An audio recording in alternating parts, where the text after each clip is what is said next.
Hi everyone, welcome back to the channel. I'm Justin.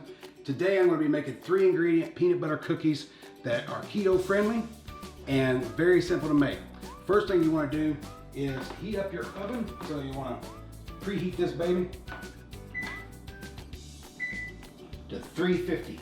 All right.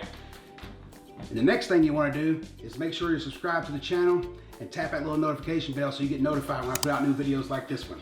Also make sure to hit that thumbs up button because it really helps the algorithms put my videos out there to YouTube, people that would like to see the content that I'm putting out.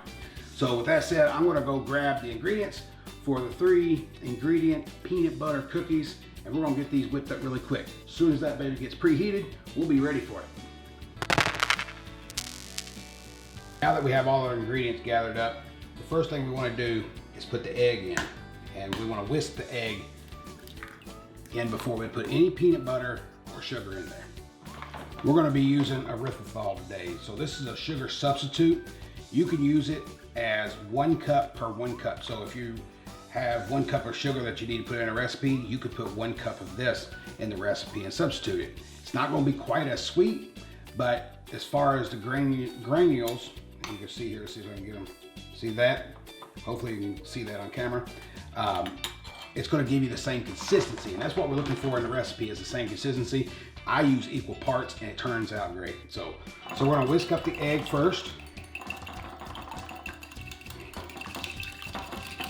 Next we want to put in the peanut butter. Want to mix this kind of together as much as possible here. Next, add your erythritol. All right, now that we have all the ingredients added in there, which is your egg, your peanut butter, and erythritol, you're just going to mix it. You're just looking for a consistency like that. Let's bring in our baking pan and our silicone mat.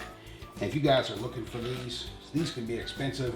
I'll have a link below for the Amazon Basics version of these. That's probably your best deal, and these work great, just as good as anything else.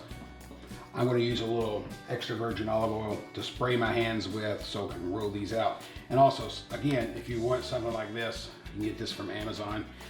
This is really cool because if you pull the trigger slow, it gives a stream. If you go really fast, it gives a wide spritz. So like that. See how I did the hand? But if I go slow, it's real like that. So we don't get too much on that. So all we're going to do is scoop out like this, and that's going to be a decent sized cookie. And you can see this makes a baker's dozen. So it makes 13 cookies, but we're not finished just yet. And now you want to take a fork. I'll take a large fork. And first we'll just go like this on every one of these. I just want to do a little bit different. For me, it's just faster. I don't know why. I just do all of them in one direction, then I'll come back and do it in the opposite direction afterwards. And you're good to go. Now you grab this, put it in the oven, and let it bake between 8 to 10 minutes. All right, you're gonna let these set for about 10 to 20 minutes to cool down, however long you can wait.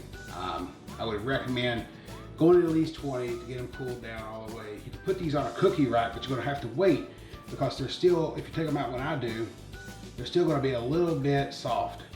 I like a soft, chewy, just a crunch on the bottom of a chewy cookie. So that's why I take them out a little bit early and let them finish their baking process here because they're at 350 degrees when they come out.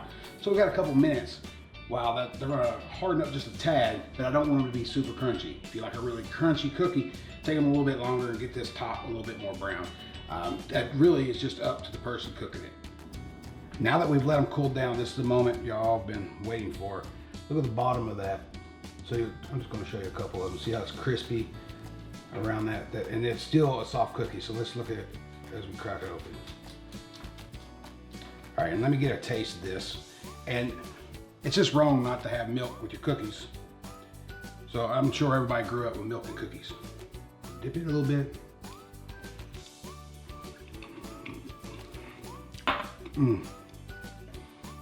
This is actually better than the sugar cookies by using that erythritol. So give these a try. If you like this video, give me a big thumbs up. Make sure to subscribe to the channel and tap that notification bell so the next time I put out a video, you get notified. Till next time, see you.